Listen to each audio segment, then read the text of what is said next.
16 বছর ধরে আওয়ামী লীগের কিছু তোষামতকারী ছাড়া বাংলাদেশের প্রত্যেকটা দল সরকার পতনের চিন্তা করছে কিনা, বিলিভ ইট অর নট, রাস্তায় থেকে যতক্ষণ প্রোগ্রাম করি পিছনে তার চেয়ে বেশি সময় কাজ করতে হয়। রাইট হলে সবার কাছে ফায়দা পাবেন, রং হলে আমার কাছেও পাবেন না। এই ঢাকা বিশ্ববিদ্যালয়ে যখন মনে করেন আমরা দেখছি SM সাইফুর রহমান সোহাগ, SM জাকির হুসাইন, পরে দেখছি কি যেন মোতাহার হোসেন প্রিন্স, আবিদ আল হাসান, যারা ছাত্রলীগের নেতা ছিল, তারা ক্ষমতায় থাকা অবস্থায় যখন হাঁটতো পিছনে হাজার হাজার মানুষ, যেদিন ক্ষমতা থেকে চলে গেছে পিছনে একটা মানুষও ছিল না।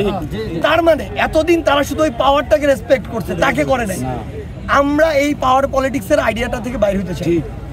আমাদের কথা হচ্ছে এই রেসপেক্টের সম্পর্কটা আজকে যেমন আছে, 5 বছর পরে যদি আমি এরকম একটা জায়গায় না থাকি তখন যেন থাকে।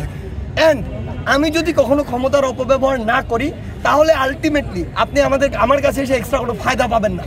রাইট হলে সবার কাছে ফায়দা পাবেন, রং হলে আমার কাছেও পাবেন না। আমার মনে হয় যে আমাদের ধীরে ধীরে ওই ব্যক্তিত্বটা গঠন করা উচিত যে আমি ইটসেলফ একজন লিডার। বুঝতে পারছেন ভাই বিষয়টা?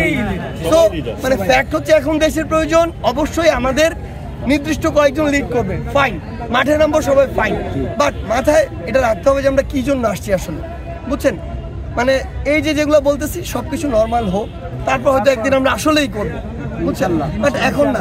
এটা হচ্ছে আমার মনোযোগটাকে ডিস্ট্র্যাক্ট করছে। যেমন এখানে আমি একটু কথা বলতে আসছি, ওইখানে যে 3 জনের সাথে আমি কথা বলতেছিলাম, ওরা কিন্তু আমাদেরকে পরামর্শ দেয় যে কোন দিকে গেলে কি হবে। মানে ইন্টেলেকচুয়াল কিছু মানুষ দরকার যারা আমাকে রাষ্ট্রর প্রত্যেকটা মুভ কিভাবে হওয়া দরকার।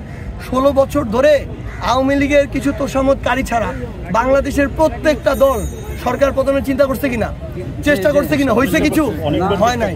সো আমাদের ওই ইন্টেলেকচুয়াল পার্সনস আছে, আমাদের ওই লিডিং পার্সনস আছে, ওই ফ্রন্ট পার্সন আছে, আর আপনারা আছেন। সো আলটিমেটলি আমাদের ওই সময়টা দিতে হবে এগুলো মেনটেন করার জন্য। আপনারা মনে করছেন আমরা মনে হয় রাস্তায় থাকি, বিলিভ ইট অর নট, রাস্তায় থেকে যতক্ষণ প্রোগ্রাম করি পিছনে তার চেয়ে বেশি সময় কাজ করতে হয়। মানে মাঝে মাঝে কিছু পলিটিক্যাল লিডার বলে না যে আমরা 3-4 ঘন্টা ঘুমাই, তখন হেসে উড়াই দিচ্ছি, বাট এখন মনে হচ্ছে এটা সত্যি, বুঝছেন। সো যখন যে স্পেসটুকু চাইবো কাইন্ডলি দিবেন। ঠিক আছে ভাই।